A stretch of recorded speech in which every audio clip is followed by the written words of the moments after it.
mga tropa kids, good morning mga tropa kids. So eto, para to kay bossing, kay madam Ito yung gusto ni madam, mga tropa kids So mga tropa kids, sabi ni madam, dun daw sa mga subscriber ko sa YouTube, magbibigay daw si madam ng papremyo. So 5 winners din daw yung kukunin dun sa mga subscriber ko.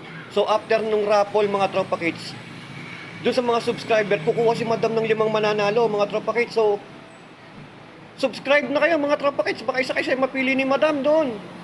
At siya ang bahala magbigay ng premyo sa inyo. So mas matindi pa dun sa premyo ibibigay ko, yung ibibigay na premyo ni madam, mga tropa kids. So ano pang ginagawa niya, mga tropa kids? Subscribe na agad, baka isa kayo mapili doon. 5 din winners ang kukunin doon.